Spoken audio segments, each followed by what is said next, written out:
नमस्कार, हर खबर देख रहे हैं आप। मैं हूं आपके साथ नैना शांडिल्य। बहुत स्वागत है आपका हमारे खास कार्यक्रम मेरा गांव मेरा देश में। चलिए रुक करेंगे खबरों की ओर। मुख्यमंत्री मनोहर लाल दिल्ली के विज्ञान भवन में आयोजित योग महोत्सव 2022 कार्यक्रम में शिरकत किए। वहीं इस दौरान उनके साथ केंद्रीय आयुष मंत्री सर्बानंद सोनोवाल, श्रम एवं रोजगार मंत्री भूपेंद्र यादव, सिक्किम के मुख्यमंत्री प्रेम सिंह तमांग मौजूद रहे। मुख्यमंत्री मनोहर लाल ने कार्यक्रम को संबोधित करते हुए कहा कि योग को सभी के जीवन का अंग होना चाहिए। योग को हर किसी को अपने जीवन में अपनाने की जरूरत है। योग महोत्सव 2022 कार्यक्रम का आयोजन किया गया। बता दें आपको, जहां मुख्यमंत्री मनोहर लाल दिल्ली के विज्ञान भवन में आयोजित योग महोत्सव 2022 कार्यक्रम में शिरकत किए। बता दें आपको, इस दौरान सिक्किम के सीएम प्रेम सिंह भी यहां मौजूद रहे। साथ ही सीएम मनोहर लाल ने यहां मौजूद सभी लोगों को योग के प्रति जागरूक करते हुए कहा कि सभी को योग करना चाहिए।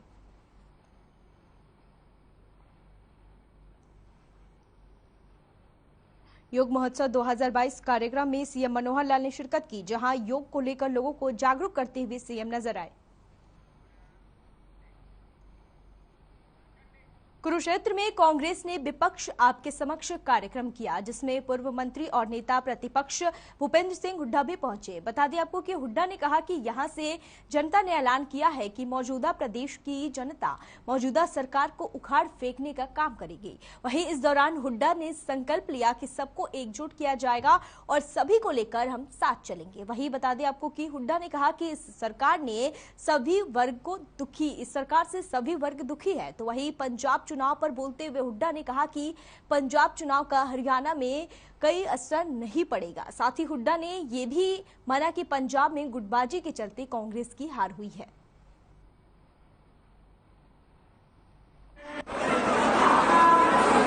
देखिए, पंजाब में मैं समझता हूं जो पार्टी में एक दूसरे की गुटबंदी थी वो एक कारण हो सकता है। वो कांग्रेस को ठीक करना चाहिए। कुरुक्षेत्र में विपक्ष आपके समक्ष कार्यक्रम का आयोजन किया गया। बता दें आपको कि नेता प्रतिपक्ष भूपेंद्र हुड्डा ने कार्यक्रम में शिरकत की। वहीं पंजाब चुनाव में हुड्डा ने हार पर बोलते हुए कहा कि पंजाब चुनाव का हरियाणा में कोई असर नहीं होगा। झज्जर के बहादुरगढ़ में ली फार्म में आयोजित कार्यकर्ता सम्मेलन में एलानाबाद से विधायक अभय चौटाला ने शिरकत की, जहां उन्होंने प्रदेश की गठबंधन सरकार पर जमकर हमला बोला। अभय चौटाला ने सरकार पर निशाना साधते हुए कहा कि चौधरी देवीलाल की ओर से शुरू किए गए बुढ़ापा सम्मान पेंशन में कटौती बीजेपी जेजेपी गठबंधन सरकार के ताबूत में आखिरी कील साबित होगी। वहीं बुढ़ापा पेंशन में कटौती कर गठबंधन सरकार बुजुर्गों का अपमान कर रही है, जिसे इनेलो किसी भी सूरत में बर्दाश्त नहीं करेगी। वहीं इनेलो की सरकार आने पर बुढ़ापा पेंशन को 10,000 रुपए किया जाएगा, जबकि बेरोजगारी भत्ता 21,000 रुपए किया जाएगा। 5 राज्यों के जो चुनाव हुए, जहां भाजपा और कांग्रेस सीधा चुनाव लड़ रही थी, वहां मान के चलो लोग कांग्रेस से जो है आज ऊब चुके हैं। इसलिए मजबूरी में भाजपा की सरकार बना रहे हैं। जहां पंजाब के चुनाव का सवाल है, पंजाब के अंदर भी लोग कांग्रेस से दुखी थे। वहीं बादल साहब के वक्त में एक बेअदबी हुई थी। कहीं ना कहीं लोगों के बात वो गले से नहीं उतरी, इसलिए उन्होंने अकाली दल को भी नकार दिया। लेकिन मैं ये मान के चलता हूँ, आने वाले समय में फिर अकाली दल सर्वाइव करेगा। इंडियन नेशनल लोकदल को ऐसे कई झटके लगे, लेकिन हमने अपनी पार्टी को फिर से हमेशा खड़ा किया, लोगों का विश्वास जीता है। आज आपके सामने था हमारा कार्यकर्ता सम्मेलन था, और उस कार्यकर्ता सम्मेलन के अंदर हजारों की भीड़ है। किसी भी पार्टी की जिले की मीटिंग में भी सैकड़ों की संख्या में लोग नहीं आते। आज इंडियन नेशनल लोकदल पार्टी के हर कार्यकर्ता सम्मेलन के अंदर हजारों की संख्या में लोग आते हैं। खबर जिंद से है, जहां पंजाब में आम आदमी पार्टी की एक तरफा जीत के बाद हरियाणा में सियासी हलचल तेज हो गई है। जहां हिसार बीजेपी सांसद और पूर्व केंद्रीय मंत्री वीरेंद्र सिंह के बेटे बृजेंद्र सिंह ने अपने पैतृक गांव डुमरखा कला में कार्यकर्ताओं की बैठक बुलाई। इस दौरान बृजेंद्र सिंह सांसद ने कहा कि आने वाले समय में नई राजनीति का उदय होगा, तो वहीं आप में शामिल होने के सवाल पर बृजेंद्र सिंह किनारा कर गए। बता दें आपको कि पिछले 6 महीने से बृजेंद्र सिंह के आम आदमी पार्टी में शामिल होने की चर्चाएं जोरों पर है।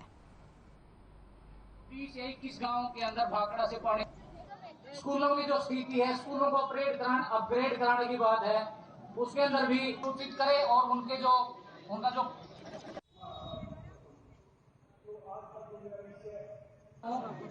मैडम प्रेमलता से 2014 से लेकर अब तक कुछ परियोजनाओं के बारे में आपको बताता हूं। जैसे जो 20-21 गांव के अंदर भाखड़ा से पानी, स्कूलों की जो स्थिति है, स्कूलों को अपग्रेड कराने की बात है। कुलजीत सिंह रंधावा ने आपके टिकट से डेराबस्सी विधानसभा क्षेत्र से जीत हासिल की। वहीं जीत के बाद कुलजीत सिंह रंधावा ने खास बातचीत की हमारे पंजाब से ब्यूरो हेड स्वर्णजीत सिंह से। इस दौरान कुलजीत सिंह रंधावा ने क्या कुछ कहा कि आगे आने वाले 5 सालों में वह हलके के सभी विकास कार्यों को पूरा करेंगे, और क्या कुछ कहा कुलजीत सिंह रंधावा ने, आपको सुनवाते हैं। नमस्कार, हर खबर देख रहे सभी दर्शकों का बहुत बहुत स्वागत है। एक ऐसा नेता जिसने डेराबस्सी में जीतकर एक नया अध्याय रचा, कुलजीत सिंह रंधावा, जिन्होंने चुनाव इस प्रकार से लड़ा कि डायरेक्ट कांटेक्ट बनाया मतदाता के साथ, और सामने उनके थे 2 बार से विधायक एनके शर्मा जो कि अकाली दल से, और सामने थे दीपिंदर सिंह ढिल्लो जो कि कांग्रेस पार्टी थे। हमारे साथ है रंधावा साहब। रंधावा साहब, सबसे पहले बहुत बहुत बधाई। सत श्री अकाल जी, सत श्री अकाल पंजाबियों, हल्का डेराबस्सी दे निवासियों, धन्यवाद थोड़ा। रंधावा साहब, ये क्यास लगाए जा रहे थे कि 2 बार से एनके शर्मा विधायक हैं और मैंने कोई ऐसा काम नहीं है जो डेराबस्सी हल्के में छोड़ा हो, सभी विकास कार्य कर दिए, तो क्या कहेंगे? छोटे वीर, उन्हें विकास नहीं किया, हल्के का सर्वनाश किया। जे हल्के का उन्हें विकास किया होंदा तां इहनूं प्यो दे पुत्त नूं पुछो, काका तू 10 साल MLA रहा, ते तो पहला कैप्टन 15 साल रहा। अज डेराबस्सी हल्के के लोगों ने, वर्करां ने अज 25-30 साल पुराना अकाली दल का गढ़ और उस बरोटा भन के सिटिया। ये डेराबस्सी के लोग है, इन्होंने देखियो आने वाले समय के करना कि इन्होंने दल पिंडां च बढ़ना इन्हों बंद कर दिता। तीनों निकाय में प्रधान कांग्रेस के और दीपिंदर सिंह ढिल्लो को फिर जो है जीत नहीं मिली। रंधावा साहब की मेहनत थी, क्योंकि हमने देखा कि इतनी मेहनत प्रत्याशी, ये नहीं कि आप सामने हैं, क्योंकि वो आपकी तस्वीर हमने सोशल मीडिया पर वायरल होती देखी जब बरसात थी और आप गाड़ी को धक्का लगा रहे थे। क्या मतदाता समझ गया कि असलियत है और ये हमारी आवाज विधानसभा में उठा? छोटे वीर, मैं किसान का पुत्र हूँ, मैं मजदूरी करना जानता हूँ। ये लोग तो इसी कमरों में पैदा हुए, इन्हें क्या पता गर्मी ठंड क्या होती है। आज एनके शर्मा अपनी धरातल को नहीं बचा सका, अपने शहर को नहीं बचा सका, उसके लोगढ़ में हमने सन लगाई है। उस लोगढ़ जीरकपुर शहर में मैंने उसको हराया। वो मैंने नहीं, केजरीवाल की नीति ने उसको हराया, भगवंत मान के विजन ने उसको हराया। इस बार दूसरी तरफ दीपिंदर ढिल्लों के हालात आप देख रहे हैं। तुम आप बोल रहे हो कि 3 जगह उसके कमेटी प्रेसिडेंट हैं, MC हैं। छोटे बीरो MC थोपे गए हैं, प्रधान थोपे गए हैं। अगर थोपे गए ना होते तो यहाँ से इलेक्शन जीता। मेरे डेराबस्सी के हल्के के लोगों ने 22,000 वोटों से इसको हराया। तो आने वाले समय में क्या, जिस हिसाब से आम आदमी पार्टी को बहुमत मिला है, निकाय को क्या ये भी हो सकता है कि भंग कर एक बार साफ तरीके से चुनाव करवाए जाए? देखो, आम आदमी पार्टी का विजन बिल्कुल क्लियर है, वो अच्छे आदमियों की कदर करता है। आम आदमी पार्टी के बीच में हर एक अच्छे आदमी की जगह है, चाहे वो किसी पार्टी से भी आया हो, लेकिन उसकी नीयत और नीति में फर्क नहीं होना चाहिए। अच्छे आदमी डेराबस्सी में बने रहेंगे, काम करेंगे। जो भ्रष्ट लोग हैं जिन्होंने डेराबस्सी को लूटा और कूटा है और आज पीस के गिर दिया, हम उनके कभी पैर नहीं लगने देंगे। आम आदमी पार्टी का विजन क्लियर है, अरविंद केजरीवाल का मिशन क्लियर है कि वो आम आदमी के लिए काम करता। आज लोगों ने मतदान नहीं किया, मतदान किया, अपनी मत से दान किया, और इतना बड़ा बम्पर मार्जिन आज देख लीजिए। पिछले 35 साल में, 40 में कभी इतनी बड़ी वोट बैंक से कभी जीत नहीं हुई जितनी इस बार हुई है। रंधावा साहब, सबसे पहला काम क्या करवाने वाले हैं, क्योंकि वायदे तो बहुत हैं। आपको क्या लगता है कि आपके विधानसभा क्षेत्र में ये काम तो किसी भी विधायक ने और किसी भी नेता ने नहीं किया, अनदेखी की, और ये मेरी प्राथमिकता और मैं इसे करूँ? छोटे वीर, हमारा बॉर्डर का इलाका है, चरमड़ी बॉर्डर से पंजाब की हरियाणा, पंजाब स्टेट शुरू होती है, हरियाणा खत्म होता है। सबसे पहले गेटवे ऑफ पंजाब है वो, हम इसको गेटवे ऑफ पंजाब बना के रहेंगे। दोनों सरकारों ने सर्वनाश करके हल्के का रख दिया। पानी पीने वाला नहीं है, हॉस्पिटल नहीं है, स्कूल नहीं है। आज हालात क्या है, किसी हल्के में किसी लड़के को जॉब तक नहीं मिली। आज लोग भारत छोड़ के, पंजाब छोड़ के बाहर क्यों भाग रहे हैं? इन लोगों की नलायकी की वजह से जा रहे हैं। हम जॉब क्रिएट करेंगे, क्योंकि अरविंद केजरीवाल जी का बिल्कुल क्लियर विजन है कि अपने लोगों को अपने यहाँ नौकरियां दिलवाइए। अपनी जान की परवाह ना करके आप माइनिंग माफिया के खिलाफ कई बार देखा हमने, आप पहुंच जाते थे वहां और माइनिंग, नाजायज माइनिंग को बंद करवाते थे। जो आपके विधानसभा क्षेत्र में माइनिंग हो रही है, उन पर किसी तरह का कोई नकेल कसेंगे? अरे भाई साहब, वो तो अपना तामझाम लेके भाग जाएंगे आज, वैसे तो चले गए होंगे। हमें उस नकेल कसने की जरूरत नहीं, वो खुद ब खुद नष्ट हो जाएंगे लोग। बहुत डाका डाल लिया डेरा बस्सी, अब डेरा बस्सी के लोग डेरा बस्सी के हक को खाने नहीं देंगे। रंधावा साहब, चलते चलते आखिरी प्रश्न है। मंत्रालय सुन रहे हैं कि ट्रांसपोर्ट मंत्रालय तो पक्का जो है कुलजीत सिंह रंधावा को मिल सकता है, क्योंकि एक्सपीरियंस भी है आपको और आप नब्ज भी जानते हैं जिस प्रकार से हालात है पंजाब में ट्रांसपोर्ट। छोटे वीर अरविंद केजरीवाल की नीतियों का आशिक होकर मैं आम आदमी पार्टी में आया हूँ। मेरे लिए मंत्रालय लेना अहमियत नहीं रखता। मेरे लिए अरविंद केजरीवाल और हमारे प्रेसिडेंट और हमारे आने वाले मुख्यमंत्री जो बन रहे हैं, हमको वो दिशा निर्देश जो देंगे हम वो करेंगे। हम तो झाड़ू चलाने में विश्वास करते हैं। पार्टी जो फैसला लेगी हमें मंजूर होगा। अपने विधानसभा के वोटरों के लिए कोई मैसेज देने? मैं डेरा बस्सी हल्के के वोटर सपोर्टरों को उनका धन्यवाद करता हूं और आपको बेनती करता हूं कि आप विश्वास बना के रखिए। जिस विश्वास से आपने 35 साल बाद अकाली दल की जड़ उखाड़ी है, आपका ये भाई कुलजीत रंधावा डट के आपके साथ रहेगा। कोई जुल्म अत्याचार के बाद डेरा बस्सी हल्के में नहीं होगा। हम किसी अकाली और कांग्रेसी भाई पे जुल्म नहीं करेंगे। हम अपने बाजू में उनको भी लेके आएंगे अपनी विचारधारा के साथ। आने वाले समय के अंदर जब 5 साल बाद छोटे भाई यहाँ चुनाव होगा, हम चुनाव में वोट मांगने जाएंगे, खिस्सी लेके घर में सोते पड़े होंगे। और झूठे जो पर्चे हैं वो भी? Thank you. जो झूठे पर्चों की रिवायत है, झूठे देखो जी, ऐसे है, आम आदमी पार्टी झूठे पर्चे नहीं कराती। हमने किसी के पास पर्चा दर्ज ही नहीं कराना। हम प्यार से सब लोग को गले में लगाएंगे। डेरा बस्सी में बहुत कैपेबल ऐसे पुलिस अफसर हैं जो प्यार से काम कराना जानते हैं, लेकिन ये फोर्सिबली उनको प्रेशर करके धक्का करवाते हैं। वही पुलिस रहेगी, वही मुलाजिम रहेंगे।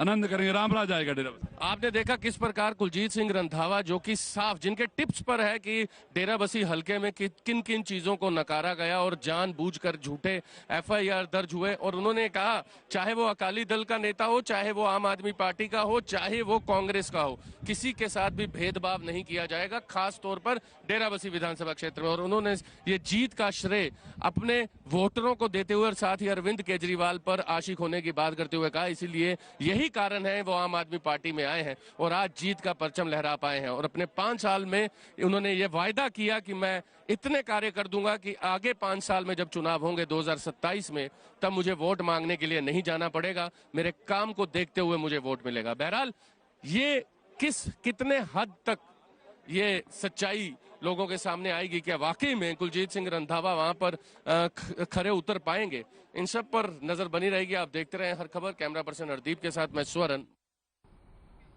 वहीं मोहाली में बरनाला विधानसभा क्षेत्र से आप विधायक मीत हेयर ने दूसरी बार जीत दर्ज की है। जीत के बाद उनसे बात की हमारे पंजाब ब्यूरो हेड स्वर्णजीत सिंह ने। इस दौरान मीत हेयर ने कहा कि एक बार फिर लोगों ने उन पर विश्वास जताते हुए जीत उनकी झोली में डाल दी है। क्या कुछ कहा मीत हेयर ने, आपको सुनाते हैं।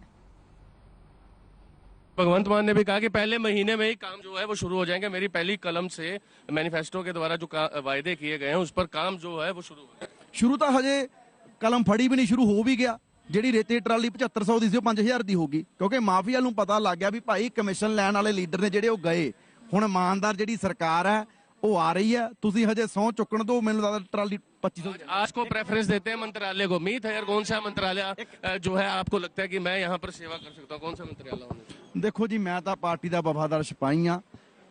मैं बूथ इंचार्ज तो चलिया होयागा, उतों काम मैं जो शुरू किया। अरविंद जी ने 2 बारी टिकट दे के MLA बनाता। ये बहुत मैं लोगों का ना देन दे सकता, ना पार्टी का देना जोड़ा वो दे सकता। जिथे पार्टी जिम्मेवारी लाऊगी, ये वादा है भी पंजी किसी को खान नहीं देंगे। अब आप ये देख सकते हैं कि मीत हेयर ने, जो कि दूसरी बार विधायक चुन करके विधानसभा पहुंचे हैं, और इस बार जो क्यास लगाए जा रहे हैं, इस बार मीत हेयर का मंत्री पद भी कहीं ना कहीं डेफिनेट है, जो कि ये कह रहे हैं कि सूत्र कि मीत हेयर को बहुत बड़ा मंत्रालय जो है वो मिल सकता है। और वो चलते चलते बस इतना कह के गए हैं कि मैं एक आश्वासन देता हूं, ना तो खुद पैसा खाऊंगा और ना ही किसी को खाने दूंगा, ये मैं वायदा करता हूं। और भ्रष्टाचार के ऊपर उन्होंने यही बात कही कि देखिए, स्कूल, कॉलेज, अस्पताल बनाने में समय लगता है और उसमें समय लगेगा भी, लेकिन जो माफिया राज है वो रातों रात खत्म हो सकता है, साफ हो सकता है पंजाब से, और वो पंजाब के लोग देखेंगे भी, चाहे रेत माफिया हो या नशा माफिया हो। बहरहाल पंजाब की हवाएं जो इस समय महसूस हो रही हैं, कहीं ना कहीं लोगों को राहत मिलती नजर आ रही है। अभी जो आम आदमी पार्टी के विधायक बात कर रहे हैं, तब तक देखते रहे हर खबर। कैमरा पर्सन हरदीप के साथ मैं स्वरण, मोहाली। चंडीगढ़ की एक और छात्रा यूक्रेन से अपने घर पहुंची। वहीं इस दौरान छात्रा ने आपबीती सुनाते हुए ऑपरेशन गंगा की तारीफ की, साथ ही केंद्र सरकार का आभार जताया। बता दें आपको कि वही हर खबर के पंजाब ब्यूरो हेड स्वर्णजीत सिंह ने छात्रा से खास बातचीत की। यूक्रेन से लौटी छात्रा ने क्या कुछ कहा, आइए आपको सुनाते हैं। आप ये देख सकते हैं कि अभी यूक्रेन से युवती ये लौटी हैं। हिया नाम है, जिया वलूनी। और आप ये देख सकते हैं कि जिया को रिसीव करने, जिया कितना समय आपको यूक्रेन में? Sir 14 days. 14 डेज। क्या माहौल है वहाँ पर इस समय? कितने विद्यार्थी और आपको लगता है कि वहाँ पर? अभी मेरी यूनिवर्सिटी में तो और कोई नहीं है, सारे आ गए बच्चे। अभी आपके साथ कितने विद्यार्थी दिल्ली तक आए? 700। और माहौल कैसा है वहाँ? अभी काफ़ी ख़राब है सर। अभी और ख़राब हो गया जब हम यहाँ पे आए। मे बी बस वेट हो रहा था बच्चों का निकलने का। अभी काफ़ी बॉम्ब ब्लास्ट और काफ़ी डेथ्स हो चुकी है हमारे घर में ही। 4 दिनों में ही बहुत वहाँ पे डेथ। कहाँ थी एग्जैक्ट? सुमी में थी मैं। सुमी में? वहाँ पर भी शेलिंग हो रही है? हाँ जी सर। और भारतीय किसी विद्यार्थी के घायल होने की या किसी तरह के गंभीर रूप से चोटिल होने की? सुमी में नहीं हुई सर, बस एक ही बच्चे की हुई थी, वो खारकिव में। और क्या कहना चाहेंगी आपकी जो केंद्र सरकार द्वारा और एम्बेसी द्वारा जो काम किया गया, विद्यार्थी उसे कैसे देखते हैं, जो खास तौर पर यूक्रेन में? सर हम बहुत खुश हैं हम लोग। किसको क्रेडिट देना चाहिए? सर गवर्नमेंट को।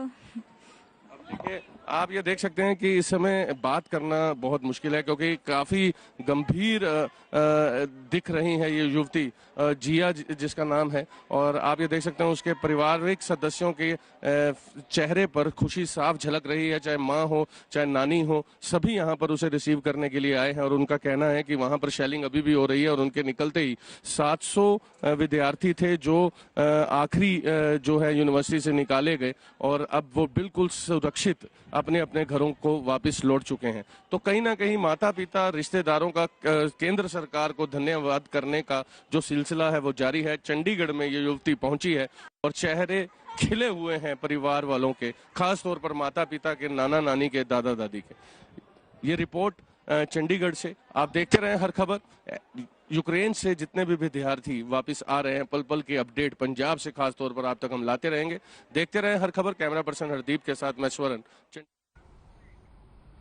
तो वही बेटी की वापसी के बाद परिवार ने भी राहत की सांस ली। परिवार से भी खास बातचीत की हमारे पंजाब ब्यूरो हेड स्वर्णजीत सिंह ने। क्या कुछ कहा छात्रा के परिजनों ने, आपको सुनाते हैं।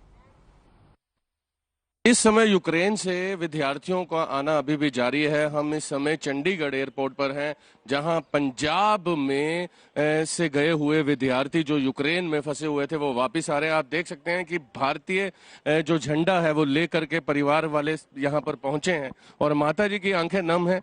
माता जी, कौन आ रहा है आपका? मेरे पोते आ रहे हैं। कितने समय बाद आ रही है और कहाँ पर थी? सुमी में थी वो, तो आज 16वां दिन है सर, तो आज वो वापस आ रहे हैं। तो क्या किसी वहाँ जहाँ पर वो थी आपकी बेटी, तो वहाँ किसी तरह की शेलिंग हो रही थी? क्योंकि उन्होंने बताया कि वहाँ क्या माहौल था? शेलिंग तो सर डेली चल रही थी वहाँ पर। वो आतंक के माहौल में तो रोज ही थे, पर उनको अभी जब ऑर्डर मिले उसी दिन वो लोग बाहर निकल पाए इंडियन एम्बेसी के थ्रू। किसको श्रेय देना चाहेंगे आपकी आज आपकी बेटी? भारत सरकार सर। भारत? बिल्कुल सर, क्योंकि हम तो माता पिता होके अपने घर में बैठे हैं, एक वही थे जो हमारे बच्चों को लेके आए हैं। भगवान के बाद मैं बिल्कुल अपने दिल से कहूंगी कि केवल एम्बेसी वाले और उन्हीं का एक सहारा था, जो हमें पल पल हमारे बच्चों की रिपोर्ट मिल रही थी और था कि बच्चे सेफ हैं और घर आ जाएंगे।